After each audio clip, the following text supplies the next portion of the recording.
Hey guys, welcome.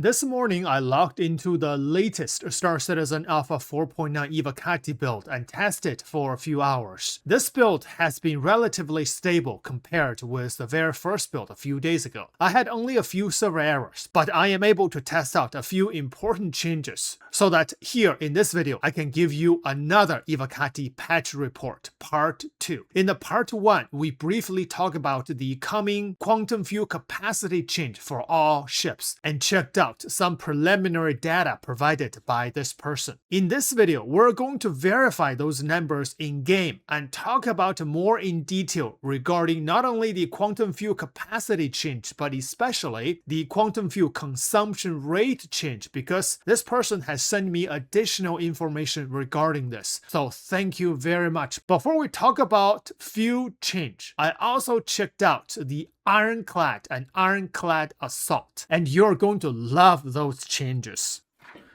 So, first of all, gosh, I can't even read my own writings.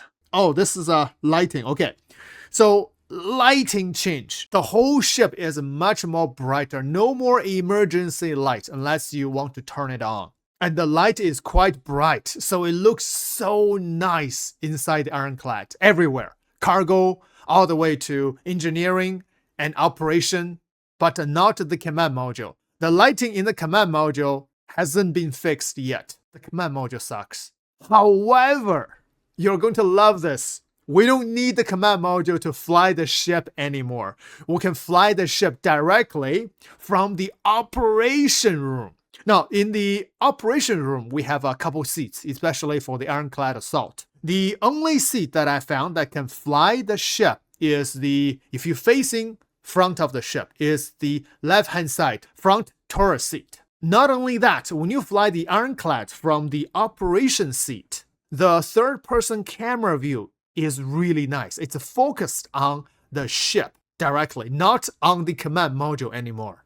Another benefit of flying the ship from the operation seat is that you have a pilot-controlled gun. It's a remote turret, but you can control 2 size 3 on that remote turret. But you do have to hit a button to go to remote turret in order to fire that gun. You can't just fly and fire. But when you go to remote turret, you have a very good firing angle. However, you only have 2 size 3 on that turret. But it's better than nothing, right? Because on the command module, we don't have any weapons to use unless we detach it. And besides, if you're soloing the ship, inside the operation room, you have multiple seats which controls different turrets. And it's just one step away. So very convenient when flying from the operation room. So right now, the command module is simply a glorified escape pod. Another question you want to ask. What if you detach the command module and leave it inside your ship and then fly the IronClad from the operation room? Yes, that works. I have tested it. So I detached the command module, parked it inside the IronClad Assault, go to the operation room, fly the ship out without the command module attached to it. And it looks a lot better without it. In a combat perspective, this is actually a lot safer. Because if you're flying the ship from the command module during combat, if your command module gets destroyed, then you lose the ship. But if you just fly the ship from the operation room, it's heavily protected. So many benefits flying the ship from the operation room. Now, talking about this, there is a small bug fix that I have tested. In the current life, sometimes when you fly a ship out of a space station, before you make a quantum jump, you realize, oh, I forgot my driver license in the space station. I need to go back to get it. So that you call the ATC right after, but the ATC will not respond. But that bug has been fixed. So in the EPTU, when I fly the IronClad out, or any ship out, I realize, oh, I forgot my driver license. So I press the button, call the ATC, and they gave me another hangar immediately. All right, now let's talk about the quantum fuel changes. This is going to be one of the major changes in the coming 4.9. Let's continue with the Drake IronClad or the IronClad Assault. So the data you're looking here is the current live data. And for the IronClad, we have a quantum fuel capacity of 10 million micro SCU, which is 10 SCU. And the hydrogen fuel is 280 SCU. Now, during all my tests, the hydrogen fuel capacity for the ships hasn't been changed at all. So we don't have to worry about hydrogen fuel right now. And besides, I have no idea how this ship can put 280 SCU of hydrogen fuel on the ship. Even for a big ship, that's incredible. So it's not reasonable. I assume that sooner or later they're gonna do some changes for the hydrogen fuel as well. Now, for the IronClad Assault, it's no longer 10 SCU of quantum fuel, but 5.7 SCU. This chart is provided by this person, and he did a comparison from 4.8.1 hotfix, which is current live, with 4.9 tech preview. It's on the right hand side. And the IronClad, even though it's not on this list, but it's the same quantum fuel capacity with the Drake Caterpillar. The Drake Caterpillar before is 8.6 SCU, but right now it's reduced to 5.7 SCU. The IronClad from 10 SCU reduced to 5.7 SCU. Now, to verify this data, I also tested many different ships, especially bigger ships. For example, the Idris. In the current live, we have 120 SCU of quantum fuel. But now in the 4.9, it has changed to 27.5 SCU. And this number holds true because I've tested in-game. Another ship I tested is the Polaris. The Polaris currently has a 12.6 SCU. In the 4.9, reduced to 4.1 SCU. Also, the A90 Jump. In the current live, we have 14.6 SCU, but in the 4.9 PTU, it's been increased to 31.5 SCU. I also verified this number in-game as well. I also checked out the Starlancer Tech in-game, which is 2 SCU, and the Prowler Utility, also the Prowler, 2 SCU as well. Also the Redeemer, 2 SCU, and the Vanguards also checked 2.7 SCU. So I cannot say that every single data is correct on this chart, but so far for the ships that I have checked in-game, the number holds true, especially for your light fighters or small ships, because most of them, the quantum fuel capacity has been reduced to only 0.8 SCU. Even the Paladin, the Paladin I haven't checked, but I did check the medical terrapin. You can't jump the terrapin from Herson to Microtech because the quantum fuel is 0.8 SCU now. Also, your medium fighter, all your Hornets, 0.8 SCU. All the Avengers and Sabers, 0.8 SCU. And then for some of the bigger ships, for example, the Aegis Eclipse, I've tested that, is 1.1 SCU. The Mantis, Scorpius, Meteor, 1.1 SCU. And then Pisces, Terrapin, some of the other ships, Clipper, 1.3 SCU. And then is the 2 SCU for other ships. And then 2.7 SCU, 2.8. And then goes to the bigger ships and capital ships. But this is not it, because this is only the fuel capacity. Another factor that we need to consider is this one. Fuel consumption. Only when we put these two together can we have a better picture, understanding what the quantum change is going to be. The fuel capacity change is regarding the change for the quantum fuel tank, but the fuel consumption change is regarding the quantum drive itself. So we have size 1 all the way to size 4. Now, one example, going back to the IronClad Assault. When I was trying to make a jump of about 54.47 gigameters, I used 0.65 SCU of quantum fuel, which I calculated that the consumption rate is 1.2, which means 100 gigameters, I will use 1.2 SCU of quantum fuel. And for the IronClad or IronClad Assault, the default quantum drive is size 3, Industrial C, comma. So look at this chart right here, and that data matches very well. Karma, 100 gigameters will use 1.2 SCU. Now, if you want to see what this is, so this is the quantum drive. the model, and micro resource units. But the number we want to look at is this one or this one. How many SU of fuel consumed with 100 gigameters of travel? So this number will be the most easiest to understand. For the comma 1.2 SU, you jump for 100 gigameters. But for the IronClad as well as the IronClad Assault, we only have 5.7 SU of quantum fuel total, which means we can jump about less than 500 gigameters, which is still pretty good for a cargo ship. If you want to jump from Stanton to Pyro to Nix for a couple of times, you still can do that. Next ship is the Idris. The Idris's consumption rate is a 5.2 SU per 100 gigameters. But for the Idris, we now only have 27.5 SU of quantum fuel. So 27.5 divided by 5.2, and that is 5.3, which means we can jump about 528 gigameters. So very similar to the IronClad jump range, a little bit further, but it's around that 500 gigameter range. So if this number holds true when it comes to live, then the best ship in terms of the quantum jump range will perhaps be the A90 jump. Consumption rate is 5.3 per 100 gigameters, but A90 jump now has a 31.5 SU.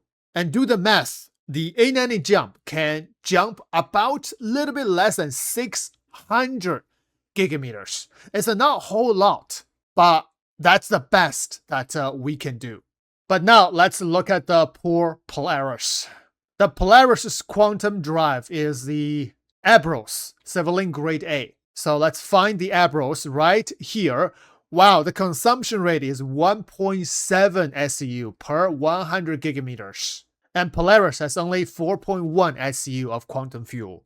So do the math. The Polaris can make a jump about 241 gigameters. That's it. Greatly reduced from before. But still, you can travel 241 gigameters, which means you can do some inter-system travel. But you can't travel to many places without refueling. And the refuel is going to be pretty expensive for the bigger ships. Next question is, with these changes, what will be the best quantum drive for the coming 4.9 if this number holds true? By the way, these numbers are only in the ePTU, so all this can change at any patch. Now, to consider the quantum drive, there are many factors. The fuel tank for the specific ship is a number one factor, but that's not the quantum drive. Now, in terms of the quantum drive, the number one factor will be the consumption. How many SU of fuel consumed per gigameter of travel? And that is the consumption rate. Another factor, very important, is the cooldown for the quantum drive after a long jump. That will also affect your travel time, which is also affected by your top speed, maximum speed. But also, we have a stage 1 and stage 2 acceleration. Acceleration is not velocity, but the change of velocity. The maximum speed is the velocity. But the thing that I don't understand is what is the stage 1 and stage 2 acceleration? And then you have the distortion resistance, the EM signatures, power segment for different types of different classes of quantum drives. So all these are very important factors, plus the component health as well. But right now, we are going to isolate to consumption only. So in terms of the consumption, which are the best components? And clearly, the smaller the number here, the better the consumption rate, and the better this quantum drive is. And now, these are size 1, grade A, B, and C, stealth quantum drive. Consumption rate is 0.8 per 100 gigameter.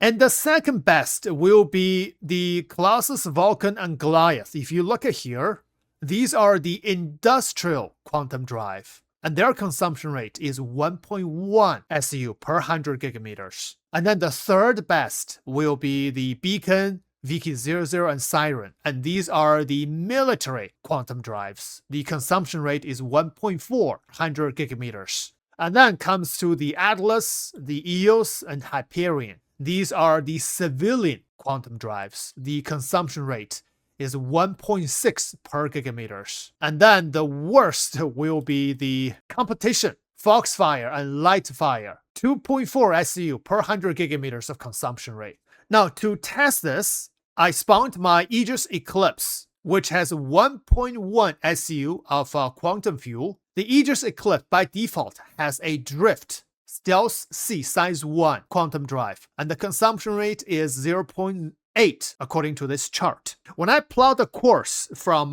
person to Microtech, the total jump range is 57.5 gigameters, but it will use 0.46 SU of quantum fuel.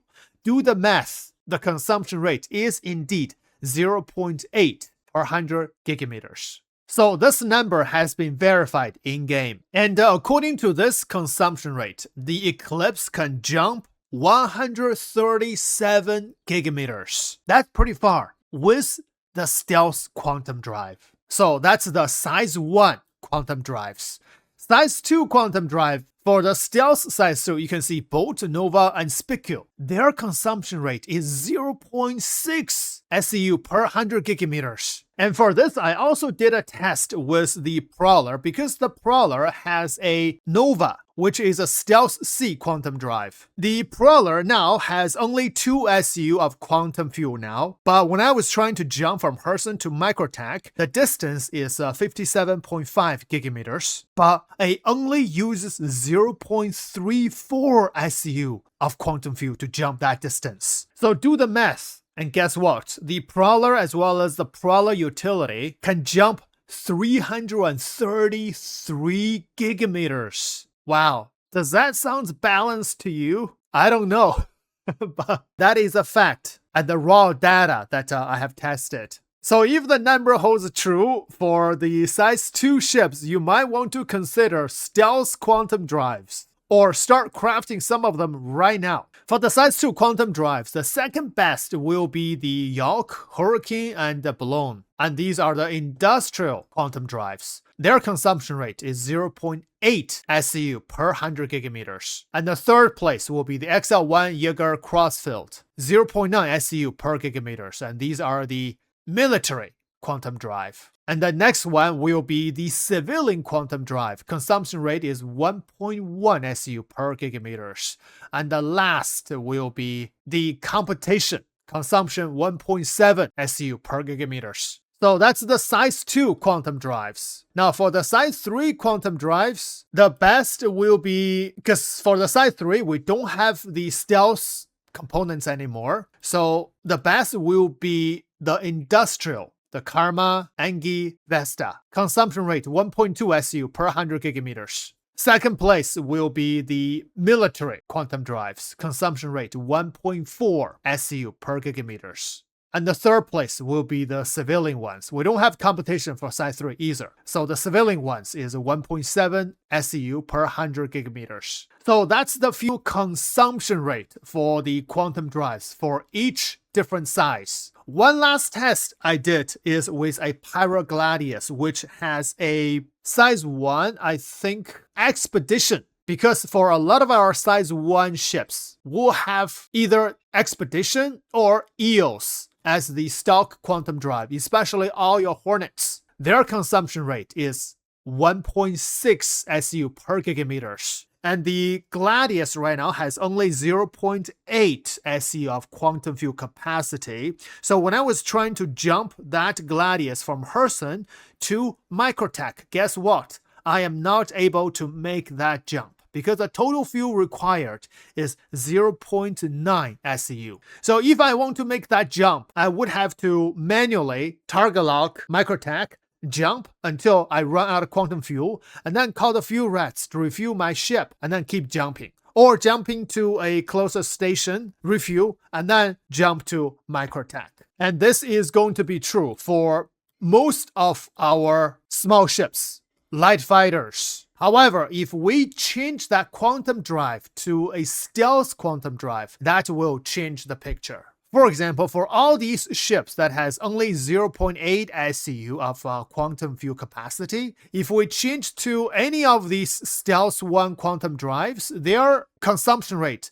is 0.8 SCU per 100 gigameters, which means you can jump about 100 gigameters with these quantum drives. Thus, you can make the trip from Herson to Macrotech, but you cannot make the trip back, because the distance is about 57 gigameters. So even with the best size 1 quantum drive, you can only make short jumps. If you're in Nyx or Pyro, each jump is quite far, so you won't be able to make that jump. You would have to use a carrier or refuel your ship in order to continue traveling. So if the data holds true, that is going to be our new way of travel from 4.9.